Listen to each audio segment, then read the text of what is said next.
जो सरकार के पक्ष में प्रोपोगंडा करेंगे उनके तो चैनल चल ही रहे हैं, हम किसी चैनल का विरोध नहीं करते, लेकिन सभी को चाहिए वो यहाँ की असल तस्वीर दिखाए। हम आज भी कह रहे हैं बैरिकेड तोड़ना, दिल्ली जाना अन्न का सवाल नहीं है, हाँ, लेकिन दिल्ली मोर्चा लगाएंगे, अभी ये फैसले पर हम कायम हैं और हम इसलिए रुके हैं कि वार्ता से कोई ना कोई हल निकल जाए। मांगे मनाना अन्न का सवाल तो बना सकते हैं, भाई हमारी मांग है, पिछले 75 सालों से किसी सरकार ने नहीं मानी है, उसको मान लीजिए। और कल वार्ता में एमएसपी गारंटी कानून पर बड़ी जबरदस्त बहस हुई है, ठीक है, और C2+50 के ऊपर जबरदस्त बहस हुई है, और किसान मजदूर का कर्जा और अन्य मांगे जैसे विश्व व्यापार संस्था से खेती को बाहर करना चाहिए, लैंड एक्विजिशन एक्ट के ऊपर बहुत सी वार्ता हुई है।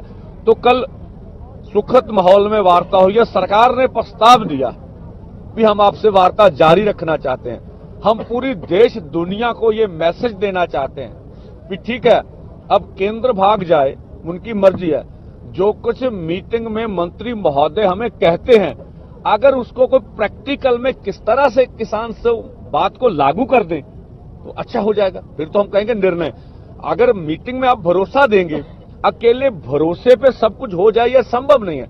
उसको किस तरह से कानूनी जामा पहनाए, किस तरह से हकीकत में किसान खेत मजदूर की मांग मान ली जाए, वो प्रक्रिया में है सारा कार्य। तो हम देश को अभी हम बातचीत से भागने वाले नहीं हैं। हमारा अंतिम निर्णय होगा कि हम आगे बढ़ेंगे जब हमारे पास और कोई चारा नहीं होगा, हमारी मजबूरी होगी कि भाई वार्ता भी देख ली, सरकार को समय भी दे दिया, सरकार से सुना कहा सुनी भी हो गई, पर हुई नहीं। और दूसरा, जैसे आप कल थे इस समय परसों जब हमने किसानों को जिस तरह एक तरफा ड्रोनर ने बमबारी किया, हमने उसको रखा। देखिए कुछ छुटपुट इधर से भी हो सकता है, लेकिन हमारे सारे किसान लोग 2.5 घंटे तक मुझे पता है कि कोई एक तरफ से बमबारी हुई है। तो हमें भड़काएं ना, हमें उस्काएं ना, इस तरह का कार्य मत करें। और हम पूरी देश दुनिया के जितने बुद्धिजीवी हैं, जितने हमारे सभी सहयोगी भाई हैं, उनका सहयोग मांग रहे हैं, और सहयोग बड़े पैमाने पर हमें मिल भी रहा है।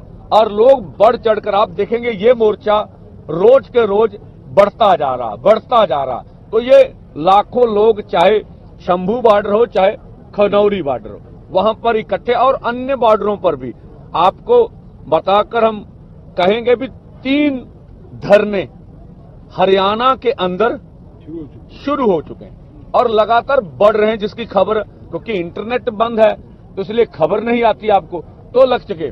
और गाजीपुर के किसान, और गाजीपुर में भी किसान दिल्ली की ओर बढ़ते हैं। हम चाहेंगे बगैर योजना के कार्य कुछ ऐसा ना करें, योजनाबद्ध तरीके से लीडरशिप की अगुवाई में आप आगे बढ़ें।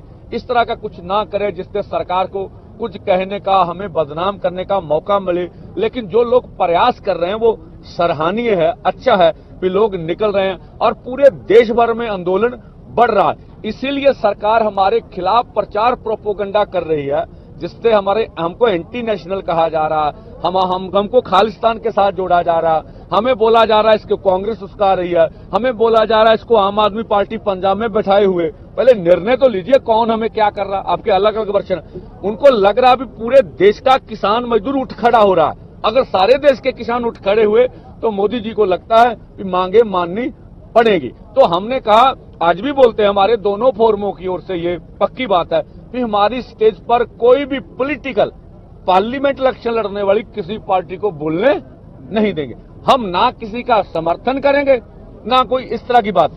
हम किसान मजदूर की बात लगातार करते हैं और करते रहेंगे। अब डल्लेवाल जी आपको आगे की बात